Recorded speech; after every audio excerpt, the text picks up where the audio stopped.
باز آ ہر آنچ ہستی باز آ، باز آ ہر آنچ ہستی باز آ، گر کافر و گبر و بت پرستی باز آ، این درگاہ ما درگاہ نومیدی نیست، صد بار اگر توبہ شکستی باز آ۔ یا ایھا الذین آمنوا توبوا الی اللہ توبۃ نصوحا، اے ایمان والو لوٹ آؤ اللہ کی طرف، توبہ کرو، اور ایسی توبہ جو خالص توبہ۔ رمضان شریف کی آمد ہے، نیکیوں کا موسم بہار ہے، اللہ کی طرف سے نیکیوں کی لوٹ سیل لگنے والی ہے۔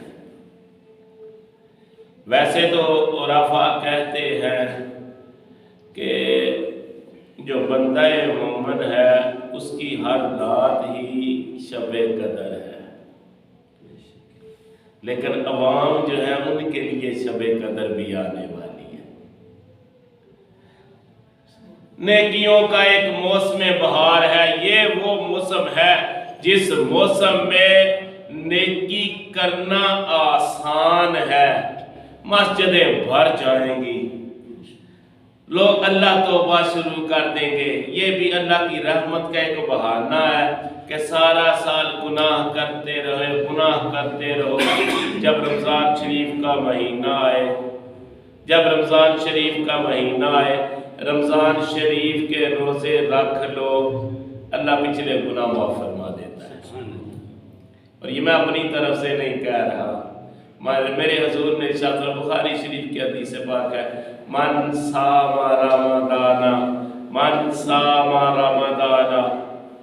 ایمانا و احتسابا، من صام رمضان ایمانا و احتسابا غفر له ما تقدم من ذنبه، ومن قام رمضان ایمانا و احتسابا غفر له ما تقدم من ذنبه۔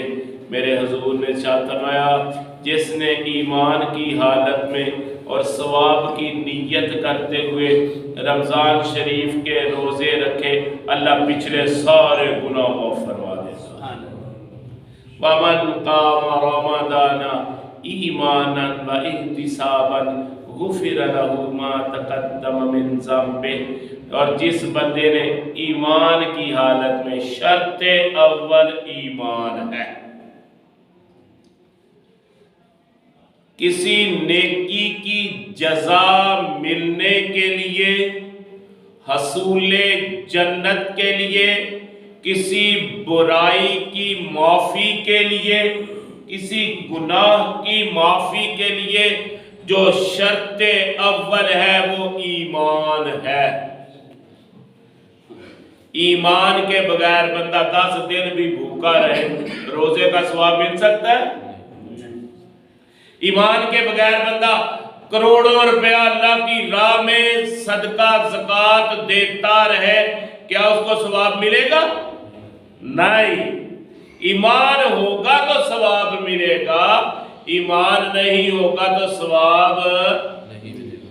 یہی چیز ہے، من صام رمضان ایمانا و احتسابا غفر له ما تقدم من ذنبه، جو ایمان کی حالت میں ثواب کی نیت کرتے ہوئے رمضان شریف کے روزے رکھتا ہے، اللہ پچھلے سارے گناہ معاف کرتا ہے۔ وَمَنْ قَامَ رَمَضَانَ ایمانا و احتسابا غفر له ما تقدم من ذنبه، جو ایمان کی حالت میں ثواب کی نیت کرتے ہوئے رمضان شریف میں رات کو قیام کرتا ہے، اللہ اس کے پچھلے سارے گناہ معاف فرما دیتا ہے۔ یہاں پر ایک بات کی وضاحت کرتا چلوں، وہ وضاحت یہ ہے کہ روزہ ایک الگ عبادت ہے، روزہ ایک الگ عبادت ہے، اور نماز تراویح یہ ایک الگ عبادت ہے۔ ان دونوں عبادتوں کو مکسچر نہیں کرنا چاہیے کہ کچھ لوگ نا، میں کم علمی ہی کہوں گا، کچھ لوگ کہتے ہیں جی تراویحاں نہیں پڑھنیاں تے روزہ رکھن دا کی فائدہ۔ کچھ لوگ یہ کہتے ہیں چلو جب تراویحاں پڑھ دینا پیا بندہ، انہیں روزہ نہیں رکھیا تے انہوں تراویحاں پڑھن دا کی فائدہ۔ روزہ ایک الگ عبادت ہے، اس کا الگ ثواب ہے۔ تراویح، نماز تراویح ایک الگ عبادت ہے، اس کا الگ ثواب ہے۔ یہ نہیں ہے کہ روزے کی جگہ تراویح رکھ دی جائے اور تراویح کی طرح روزہ رکھ دیا۔ روزہ ایک علیحدہ چیز ہے اور نماز تراویح ایک علیحدہ چیز ہے۔ ہاں، روزہ رکھے گا تو روزے کا ثواب ملے گا، روزہ نہ رکھے گا تو روزے کا گناہ ملے گا۔ لیکن اگر روزہ نہ رکھ کر وہ تراویح، نماز تراویح پڑھ دیتا ہے تو نماز تراویح کا ثواب اسے مل جائے گا۔ علماء ذکر فرماتے ہیں کوئی بندہ نماز نہیں پڑھتا، کوئی بندہ نماز نہیں، صرف ذکر اذکار کرتا رہتا ہے، کیا اسے ثواب ہوگا؟ ہاں، نماز نہیں پڑھتا، صرف ذکر اذکار کرتا ہے، ثواب ہوگا، لیکن نماز نہ پڑھنے کا گناہ اور عذاب بھی ساتھ ہوگا۔ اور یہاں تک ایک عالم دین کی زبانی میں نے سنا، ایک بندہ کہتا ہے تمہارے سامنے کھانا پڑا ہوا، سلاد پڑی ہوئی ہے، تم صرف سلاد پر کھاتے جاتے ہو، سلاد کھاتے جاتے ہو، کیا وہ سلاد تمہیں تقویت دے گی کہ نہیں دے گی؟ ہاں دے گی۔ کہا یہی چیز ہے ذکر اذکار اور نماز، اصل چیز نماز ہے، ذکر اذکار کا بعد میں معاملہ ہے۔ ذکر اذکار نہ بھی کرو تب بھی اگر نماز پڑھتے ہو تو تمہارے لیے حرج کوئی نہیں ہے۔ اگر تم نماز نہیں پڑھتے، ذکر اذکار کرتے ہو، نماز نہیں پڑھتے اور ذکر اذکار کرتے ہو تو ذکر اذکار کا ثواب ملے گا، لیکن ساتھ نماز نہ پڑھنے کا عذاب بھی ملے گا۔ اگر صرف فرضی عبادتیں کرتے ہو، صرف کوئی بھی نفل نہیں پڑھتے، ایک بندہ ہے اس کے پاس نفل پڑھنے کا ٹائم نہیں ہے تو صرف فرضی عبادت کرتا ہے، اللہ اس کی اس دنیا میں بھی کامیابی عطا فرمائے گا، اللہ آخرت میں بھی کامیابی عطا فرمائے گا۔ اب بخاری اور مسلم شریف کی حدیث پاک سن لو، بنی الاسلام علی خمس، شہادت لا الہ الا شہادت لا الہ الا اللہ وان محمدا عبدہ ورسولہ وإقام الصلاۃ وإیتاء الزکاۃ والحج وصوم رمضان۔ میرے حضور نے ارشاد فرمایا اسلام کی بنیاد 5 چیزوں پر ہے۔ پہلی چیز یہ کہ جو بندہ، پہلی شرط یہ ہے، شرط اول یہ ہے، اسلام کی باؤنڈری میں داخل ہونے کی سب سے پہلی شرط یہ ہے کہ بندہ خدا کو لا وحدہ لا شریک مانے اور محمد مصطفیٰ کی رسالت کا اقرار کرے۔ شرط اول یہ ہے۔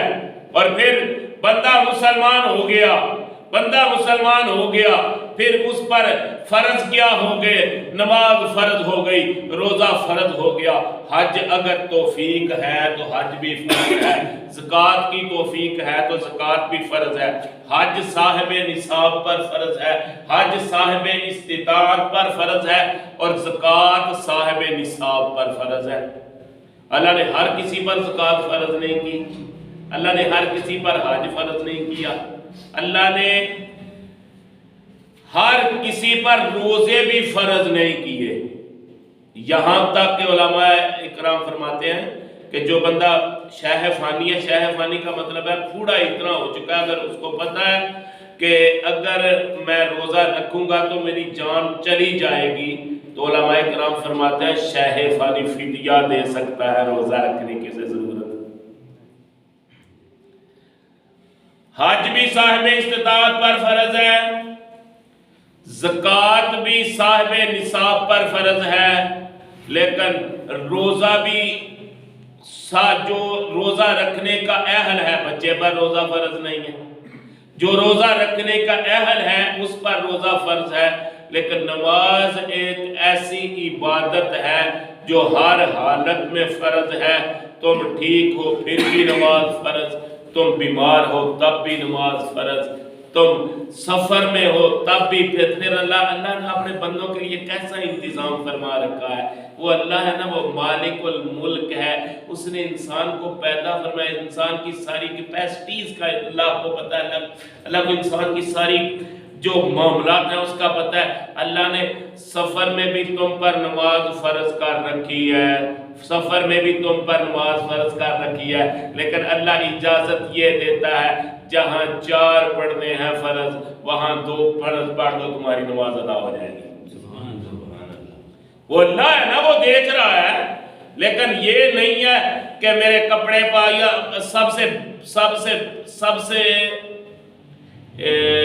جو بے نمازی ہوتا ہے نا اس کے لیے سب سے بڑی اس کے لیے حجت ہوتی ہے۔ آج بھی بھائی اس کے پاس حجت ہے، آج سے 20 سال پہلے، 100 سال پہلے، آج سے 200 سال بعد بھی اس کی ایک ہی حجت ہوگی، وہ کہے جی میرے کپڑے پاک نہیں ہیں۔ اللہ کے بندے،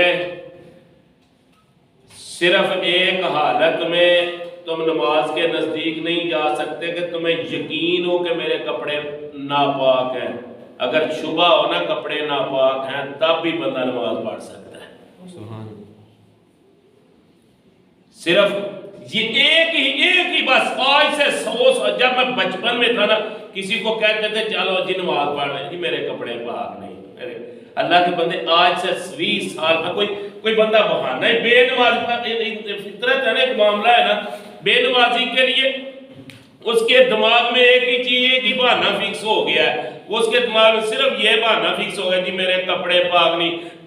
آج سے 100 سال پہلے بھی لوگ یہی بہانہ کرتے تھے، آج سے 200 سال بعد بھی لوگ یہی بہانہ کریں گے۔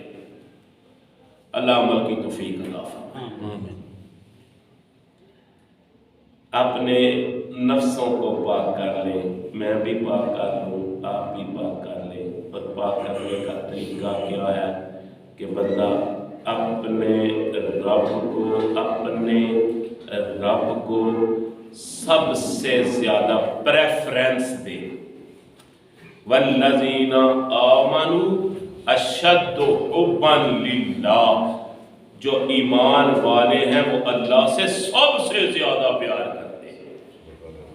والذین آمنوا اشد حبا للہ، کہ میرا رب مجھے دیکھ رہا ہے، کہ میرا رب مجھے دیکھ رہا ہے۔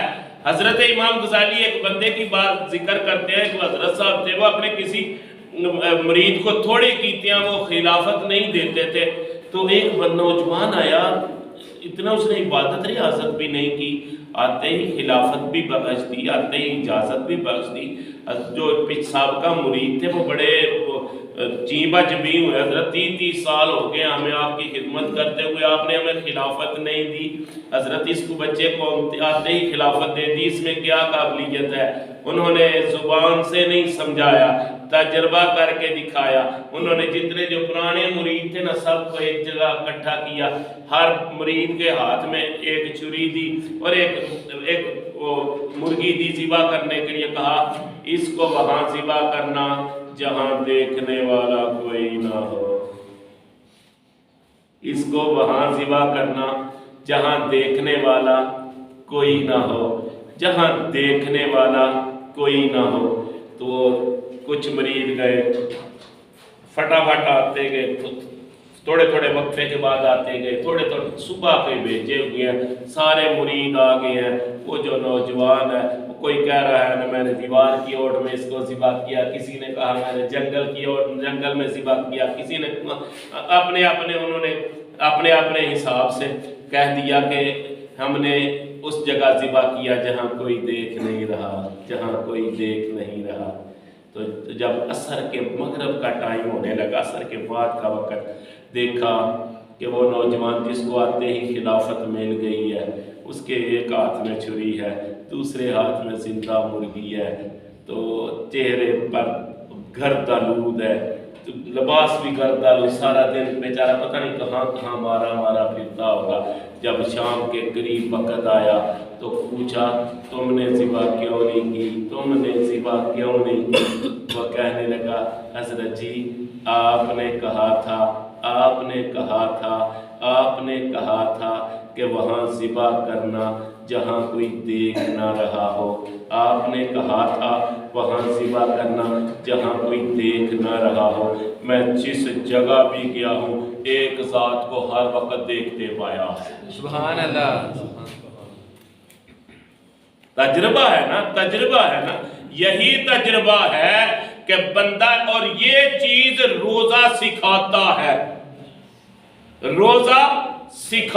ہے کہ ایک ذات ہے جو ہر وقت تجھے دیکھ رہی ہے، اور اگر یہی دیکھنا ایک ہے، اللہ ہر مخلوق کی طرف دیکھتا ہے، ایک وہ تعلق ہے نحن اقرب الیہ من حبل الورید، بندے کی شہ رگ سے بھی زیادہ اللہ قریب ہے، اللہ ہر بندے کی شہ رگ سے زیادہ قریب ہے، ہاں مومن ہے، ہاں کافر ہے، ہاں کسی بھی مذہب کا ماننے والا ہے، اللہ اس کی شہ رگ سے زیادہ قریب ہے۔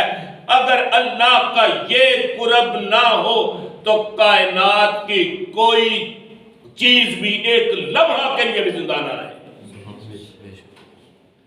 اور ایک ہے قرب محبت،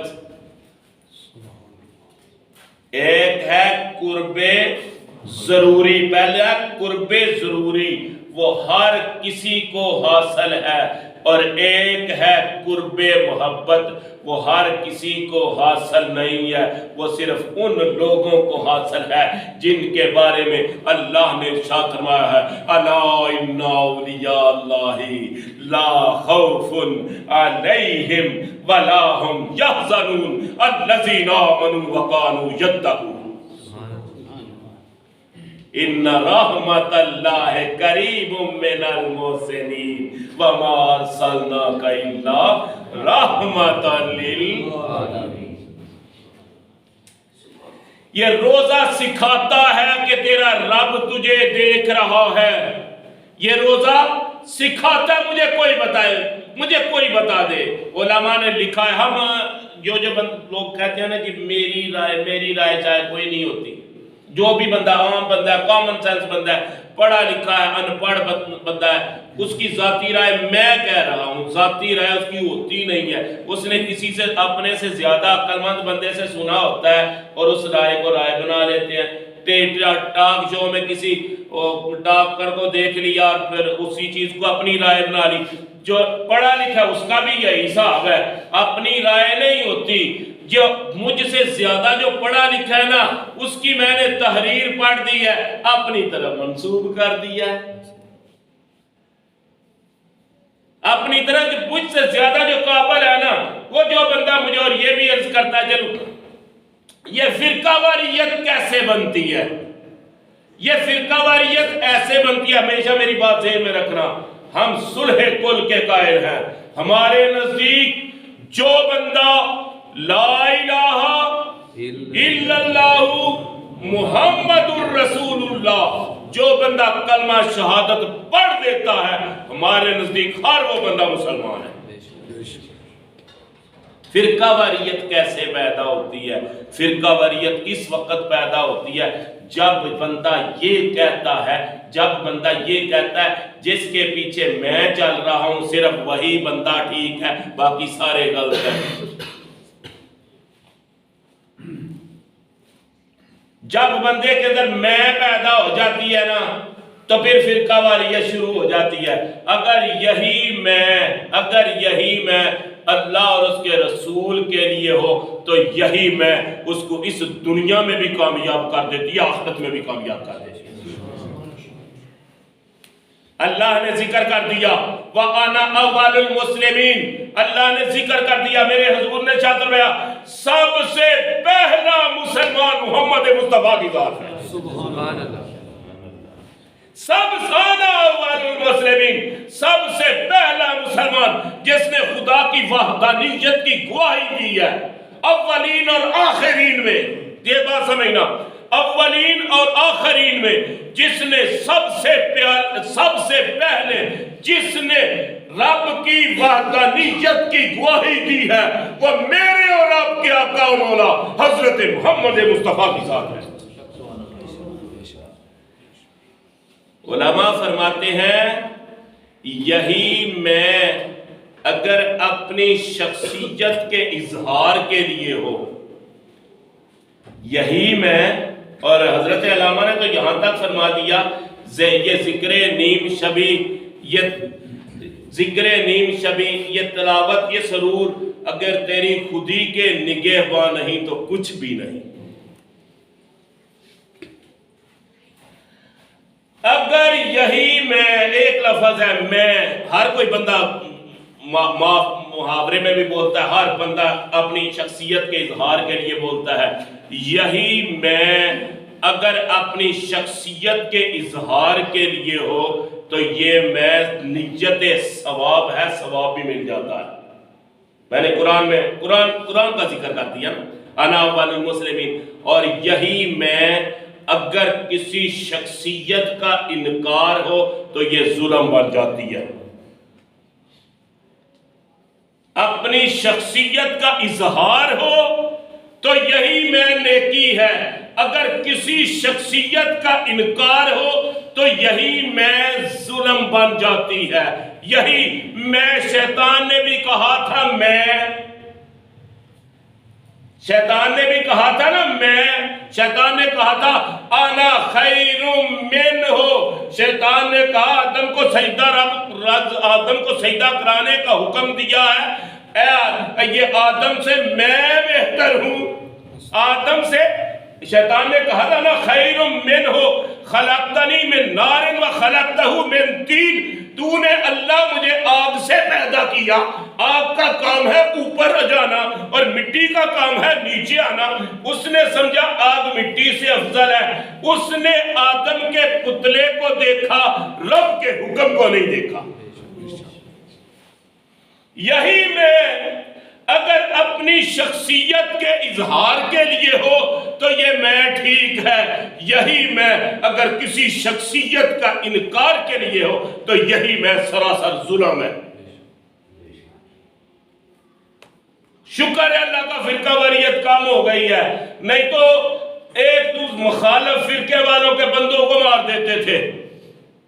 کراچی میں قتل و غارت اتنی ہوئی تھی فرقہ وارانہ فسادات، اور میں یہ بات عرض کرتا ہوں میلاد النبی کا جلوس جلسہ ہو رہا تھا، ظالموں نے وہاں بم لگوا دیا تھا اور تقریباً 72 علماء دین شہید ہو گئے تھے۔ کیا وجہ تھی کہ اس انتہا پسندی لوگوں کے ذہن میں آ گئی تھی کہ جو میرا لیڈر ہے وہ سب سے بیسٹ ہے، باقی سارے۔ اور یار چلو یہ مان لو جس کو جس جگہ سے فیض ہوتا ہے وہی جگہ اس کے لیے افضل ہوتی ہے، تو اس کا مطلب تو نہیں کہ باقی ساری جگہ غلط ہو گئی ہیں۔ جو جس پیر کا مرید ہوتا ہے، میں ایک ہی فرقے کی بات کرتا ہوں، جو جس پیر کا مرید ہے، ہاں وہ کسی بھی پیر کا مرید ہے، کیونکہ اس کو اس پیر سے فیض ملا ہے تو اس کا پیر اس کے لیے سب سے زیادہ محترم ہے۔ اس کو فیض اس پیر سے ملا ہے نا، تو اس کا مطلب یہ ہے اس کا پیر اس کے لیے سب سے زیادہ محترم ہے، تو اس کا مطلب یہ تو نہیں کہ باقی سارے پیر۔ سمجھ آئی ہے کہ نہیں بات؟ انتہا پسندی اس کو کہتے ہیں کہ بندہ کہے میرا پیر کلہ ٹھیک ہے باقی سارے غلط ہے، یہ انتہا پسندی ہے۔ اسی انتہا پسندی کی وجہ سے اور یہ بھی عرض کرتا جو ایک سرکاری محکموں میں آپ کا لوگوں کا ہو سکتا ہے تعلق ہو نہ ہو، لیکن میرا سرکاری محکموں میں بھی تعلق ہے، وہ ایک ہی لفظ بولتے ہیں اور مولوی کھا گئے۔ میں آپ کو بتاتا ہوں کہ مولویوں کا سرکاری محکموں میں 2% بھی رول نہیں ہے، پھر بھی جتنے بھی لوگ ہیں نا وہ مولوی کھا گئے، اور پہلے ان کو کچھ دو تو صحیح، پھر پتا کرنا کھاتے ہیں کہ نہیں کھاتے۔ جس کے پاس کچھ ہو ہی نہیں وہ کھا گیا. پنجابی کی ایک مثل ہے ہتھوں چھواواں کھ نہ تے کھا بچا ٹیر ساریاں. یہ تو نہیں نا بات. پہلے میں کچھ دو تو صحیح پھر دیکھنا کہ کھا گئے ہیں کہ چھوڑ گئے ہیں. جب کسی بندے کے پاس اختیار ہی نہیں ہے تو پھر اس بندے نے وہ استعمال کیسے کر سکتا ہے؟ سرکاری محکموں میں ٹوٹل 2% مول بھی نہیں ہے. تو جو بندہ ساری زندگی رشوت کی کمائی کر کے اپنا بھی پیٹ پالتا ہے, اپنی اولاد کا بھی پیٹ پالتا ہے, جب وہ ریٹائرڈ ہوتا ہے پھر وہ 10 فٹ کی داڑھی رکھ لیتا ہے, حج کرنے چلا جاتا ہے. پہلا کہاں گیا جی؟ اللہ, میں کسی کو مایوس نہیں کر, کسی کے خلاف بھی بات نہیں کر رہا, لیکن اگر وہی زندگی جو پہلی زندگی ہے اگر اس نے ایمانداری کے ساتھ بسر کی ہو نا, تو پھر اگر نہ بھی داڑھی رکھے گا پھر بھی اللہ بخش دے گا. تو اگر پہلی زندگی وہ ساری زندگی رشوت کا حرام کا مال کھایا تو یہاں اپنے نبی کی ایک حدیث کوٹ کرتا چلوں, بس آخری بات ہے. ثم ذکر الرجل, مسلم شریف کی حدیث پاک, بخاری شریف, ثم ذکر الرجل اشعث اغبر یطول السفر اشعث اغبر یمد یدیہ الی السماء یا رب وملبسہ حرام وغذی بالحرام ومأکلہ حرام وَأَنَّا لَهُ يُسْتَجَابُ, او کما قال رسول اللہ صلی اللہ علیہ وسلم. میرے آقا نے فرمایا ایک شخص کا ذکر کیا جو بڑا لمبا سفر اس بندے نے کیا ہے, اس کے چہرہ پرا گندہ ہے, اس کے بال گرد آلود ہیں, اتنے یمد یدیہ الی السماء, ایسے کر کے اللہ ایسے کر کے دعا, ایسے بھی نہیں دعا مانگ رہا, ایسے کیسے دعا مانگتے ہیں نا, ایسے بھی نہیں دعا مانگ رہا, ایسے کر کے دعا مانگ رہا, ایسے وَيَمُدُّ يَدَيْهِ إِلَى السَّمَاءِ, ایسے کر کے دعا مانگ رہا ہے. تو میرے حضور نے ارشاد فرمایا کہ وَمَأْكُلُهُ حرام, میرے حضور نے ارشاد فرمایا جو اس نے کھانا کھایا ہے وہ حرام کا ہے. وَمَلْبَسَهُ حرام, جو اس نے لباس پہنا ہے وہ بھی حرام کا پہنا ہوا ہے. وَغُذِّيَ بِالْحَرام, حدیث پاک کے الفاظ ہے جس غذا سے اس بندے کی پرورش ہوئی ہے وہ بھی حرام سے ہے. فَأَنَّ لَهُ يُسْتَجَابُ, پھر کہاں سے صدا آئے گی کہ تیری دعا قبول کرتا ہوں. یہ رمضان شریف کا مہینہ بندے کو آج اب اللہ کا شکر ہے 10 دن ہر سال پیچھے آتا ہے نا رمضان شریف, اب تو آسانی ہے, لیکن جب گرمیوں میں بندہ روزہ رکھتا ہے, اللہ کا شکر ہے, مجھ پر اللہ کا کروڑ مرتبہ احسان ہے کہ اللہ کے فضل سے میری ایک ٹرم پوری ہو گئی ہے. ایک ٹرم سمجھ جائے, 32 سال یا 36 سال کے بعد نا ایک بندے کی ٹرم پوری ہوتی ہے, 36 سال کے بعد. اور شکر ہے اللہ کا کہ جب سے ہوش سنبھالا ہے, شکر ہے اللہ, یہ اللہ کی توفیق سے نیکی ہوتی ہے. جب سے ہوش سنبھالا ہے, میں نے پوری زندگی میں ایک بھی روزہ ایسا نہیں جو نہ رکھا. پوری زندگی کے جتنے روزے ہیں اللہ اور اس کے رسول کے فضل سے, نیکی اللہ کی توفیق سے ہوتی ہے. تو جب شام کا وقت ہوتا ہے, بندے کو پیاس بھی ہوتی ہے, بندے کو بھوک بھی ہوتی ہے, تو دیکھنے والا بھی کوئی نہ ہو تو پھر بندہ کچھ کھاتا ہے. پیاس شدید ہے, گلا خشک ہو گیا ہے, پیاس بھی شدید لگی ہوئی ہے, تو بندہ سامنے روح افزا بھی پڑا ہوا ہے, سامنے پانی بھی پڑا ہے, شربت بھی پڑا ہے, ملک شیک بھی پڑا ہے, سب کچھ سامنے پڑا ہے, بندہ کچھ پیتا ہے. یہی چیز بتانی تھی کہ وہ اللہ ہے جس کے لیے تو نیکی کر رہا ہے, روزہ رکھ رہا ہے. پھر اللہ قیامت کے دن پتہ ہے کیا فرمائے گا؟ اے فرشتوں پرے ہٹ جاؤ, اس نے میرا لیے روزہ رکھا تھا, آج میں خود اس کو اس کا اجر عطا فرماؤں. سبحان اللہ.